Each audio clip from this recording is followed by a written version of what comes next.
Hello the students, welcome back to organise knowledge channel. और आज की जो वीडियो है उसमें डिस्कस करेंगे worksheet number 16 for class 7 social science की बच्चे वर्कशीट है जो आपके लिए 15 सितंबर 2021 के लिए शेड्यूल की गई है। आज की जो वर्कशीट है स्टूडेंट्स उसमें हम इक्वालिटी के बारे में पढ़ेंगे। सो वर्कशीट शुरू करने से पहले बेटा प्लीज़ चैनल को सब्सक्राइब कर लीजिए, बेल आइकन को प्रेस कर लो ताकि आपको आने वाली वीडियोस की नोटिफिकेशन वो समय जो है मिल जाए। ठीक है, देखिए क्या दिया गया है। The truth is that in many democratic countries around the world the issue of equality continue to be the key issue around which community struggle. कि पूरे वर्ल्ड में जो डेमोक्रेटिक कंट्रीज़ हैं उनमें इक्वालिटी का इशू जो है वो कंटिन्यू है और जिसमें जो कम्युनिटीज़ हैं वो क्या कर रही हैं, वो स्ट्रगल कर रही हैं। For example, in the United States of America, the African American whose ancestors were the slaves who were brought over from Africa continue to describe their lives today as largely unequal। यानी जो संयुक्त राज्य America है, United states, उसमें जो African American लोग हैं लेकिन जिनके जो एंसेस्टर थे वो क्या थे, वो स्लेव थे और अफ्रीका से जो है वो काम करने के लिए लाए गए थे। वो आज भी अपने जो उनकी लाइफ है वो क्या है, अनइक्वल है। यानी आज भी उनको अमेरिकन जो लोग हैं उनकी जैसे इक्वल राइट नहीं दिए जाते। Okay, so this despite the fact that there was a movement in the late 1950 to push for equal right for African American. और यही रीज़न था जबकि जो 1950 की आप कह सकते हो 1950s में, इन द लेट 1950s यानी जो 1950 के अंतिम जो ईयर्स थे उनमें अफ्रीकी अमेरिकन जो है इनको इक्वलिटी दिलाने के लिए क्या हुए, मूवमेंट जो है वो हुए। Prior to this African American were treated extremely unequally in the United States and deny equality through law. और जब ये मूवमेंट हुए उससे पहले जो है इनको इक्वलिटी का दर्जा नहीं दिया जाता था और इवन लॉ के सामने भी, यानी लॉ भी इनको इक्वल नहीं मानता था, इतना ज़्यादा डिस्क्रिमिनेशन था। For example, when travelling bye बस दे either had to sit at the back of the bus or get up from their seat whenever a white person wished to sit। ठीक है, बस में भी इनको सब पीछे बैठना पड़ता था और अगर कोई वाइट पर्सन बैठना चाहता है तो इनको खड़ा होना पड़ता था। Rosa Parks was an African American women. Rosa Parks जो है अफ्रीकन अमेरिकन वुमेन थी। Tired from a long day at work she refuse to give up her seat on a bus to a white man on 1 दिसंबर 1955।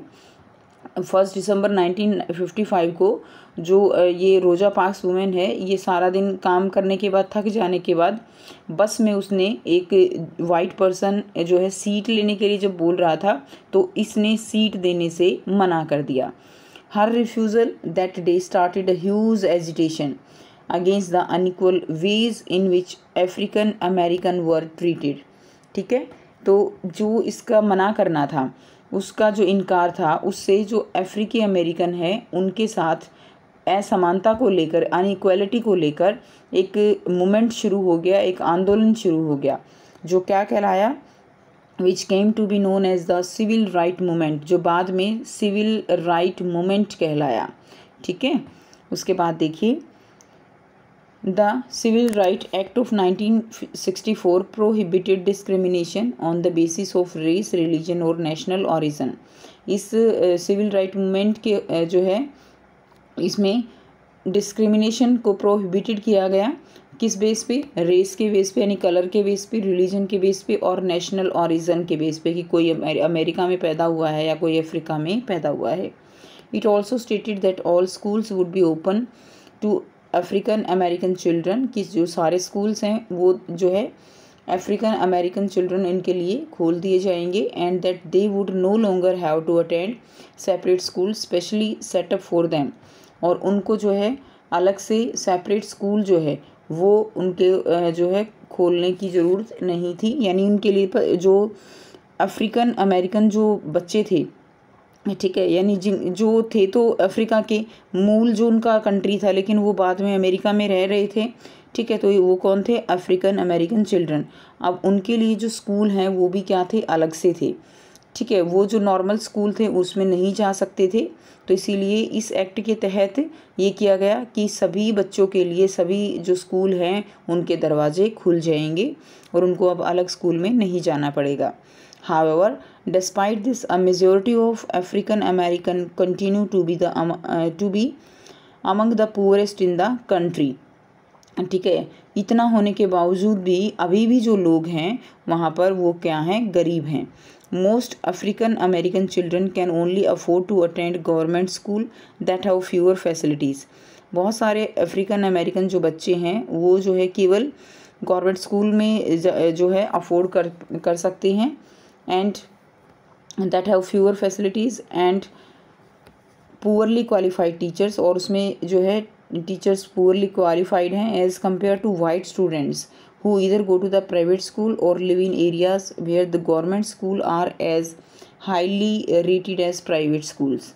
ठीक है, comparison की जो white school जो students हैं, ठीक है, वो जो है या तो प्राइवेट स्कूल्स में जाते हैं और या जहाँ पर भी वो रहते हैं वहाँ के जो गवर्नमेंट स्कूल हैं उनका लेवल वो पब्लिक स्कूलों के जैसा ही है। यानी अभी भी इस चीज़ को लेके क्या है, जो अफ्रीकन अमेरिकन हैं उनके बीच में डिस्क्रिमिनेशन है। नेक्स्ट देखिए, चैलेंजेस ऑफ डेमोक्रेसी। डेमोक्रेसी में दो मेन चैलेंज है, एक है इकोनॉमिक चैलेंज और दूसरा है social inequality.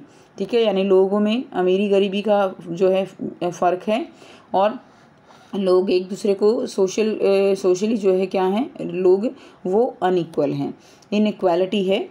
Now except from article of the Indian constitution. अब देखिए आर्टिकल 15 में क्या कहा गया है। आर्टिकल 15 जो है वो हमारा इक्वालिटी के ऊपर बेस्ड है। तो आर्टिकल 15 कहता है, जो हमारे जो कॉन्स्टिट्यूशन है उससे लिया गया है, ठीक है, कुछ part, prohibition of discrimination on ground of religion, race, caste, sex और प्लेस ऑफ बर्थ, कि किसी भी व्यक्ति के साथ रिलीजन, रेस, कास्ट या सेक्स या प्लेस ऑफ बर्थ के बेस पे कोई भी डिस्क्रिमिनेशन नहीं होगा। The state shall not discriminate against any citizen on ground only of religion और रेस। कोई भी स्टेट जो है किसी भी सिटीज़न को रिलीजन, रेस के बेस पे डिस्क्रिमिनेट नहीं करेगा। No citizen shall on grounds only of religion, caste, sex, place, birth or any of them be subject to any disability, liability, restriction or condition with regards to। ठीक है, कोई भी जो citizen है वो केवल रिलीजन है, कास्ट है, सेक्स है, प्लेस ऑफ बर्थ है, उसके बेस के ऊपर क्या नहीं कर सकता, access to shops, public restaurant, hotel, place of public entertainment, कोई भी जो भी शॉप्स हैं, जो पब्लिक प्लेसेस हैं, रेस्टोरेंट हैं, होटल हैं, ठीक है, जो जहाँ पे पब्लिक एंटरटेनमेंट के सोर्स हैं जैसे पार्क होते हैं, तो वहाँ पर लोगों को जाने से नहीं रोक सकते। ठीक, सेकंड दिया गया है B, the use of wells, tanks, bathing ghat, road, place of public resort maintained wholly और partly out of state fund और dedicated to the use of general public. और जो भी चीज़ें पब्लिक, जो पब्लिक आप कह सकते हो एसेट हैं, जैसे कि कुएं हैं, टैंक हैं, बाथिंग घाट है, रोड हैं, ये जो है पब्लिक के लिए हैं। तो इस चीज़ में किसी तरह का कोई इन लोगों के साथ जो है किसी के साथ भी कोई डिस्क्रिमिनेशन नहीं किया जाएगा on the basis of their caste, sex etcetera. यानी आर्टिकल 15 कहता है कि जो भी एक कंट्री है उसमें सभी लोगों का राइट वो इक्वल है, उसमें किसी तरह का किसी के साथ किसी भी चीज़ को लेकर कोई डिस्क्रिमिनेशन नहीं होगा। अब यहाँ पे आपको देखिए एक एक्टिविटी दी गई है और आपको 3 जो है क्वेश्चंस दिए गए हैं, ठीक है, तो इनको हम डिस्कस करेंगे। एक्टिविटी है, our father of nation Mahatma Gandhi face some same kind of inequality in South Africa, collect some information regarding this. तो साउथ अफ्रीका में उस समय बच्चों बहुत जो पहले जो है बहुत ज़्यादा ब्लैक एंड वाइट का डिस्क्रिमिनेशन था, ठीक है, तो महात्मा गांधी ने भी इस चीज़ को फेस किया है। तो आपको जो है ये कुछ चीज़ के बारे में इंफॉर्मेशन कलेक्ट करके लिखनी है, तो ये आपकी एक्टिविटी रहेगी। तो कुछ लाइनें मैंने यहाँ पर लिखी हैं, आप चाहो तो इससे ज़्यादा भी लिख सकते हो।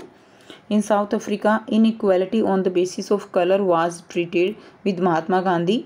ठीक है, उनके साथ भी कलर का डिस्क्रिमिनेशन हुआ था।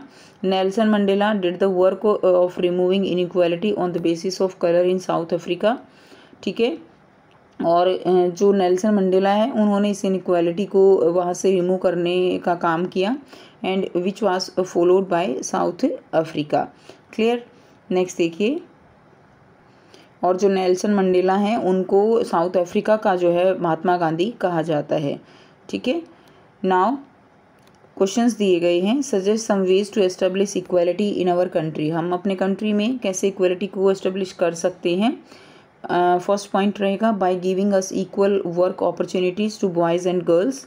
ठीक है, by making women aware of their strength. जो वुमेन है उनकी स्ट्रेंथ से अवेयर करा के। By giving equal opportunities to education, education को इक्वल अपॉर्चुनिटी देकर। क्वेश्चन सेकेंड है how does Indian constitution ensure equality, explain. Indian constitution equality को कैसे इंश्योर करता है। So article 15 ensure equality on the basis of which no one can discriminate against any one on the basis of religion, race, sex. कोई भी जो है discrimination नहीं होगा किसी के साथ भी रिलीजन, रेस या सेक्स के बेस पे। नेक्स्ट देखिए, क्वेश्चन नंबर 3 है why did the civil rights movement start in USA in 1964। 1964 में जो है यूएसए में सिविल राइट मूवमेंट क्यों स्टार्ट हुए। The civil right movement begin in 1955 when an African women Rosa Park refuse to give a white man a seat on a bus. ठीक है, बस में उसने सीट देने से मना कर दिया। The civil right act of 1964 introduce a law. 1964 का जो एक्ट है एक लॉ इंट्रोड्यूस किया गया against race, religion and national values.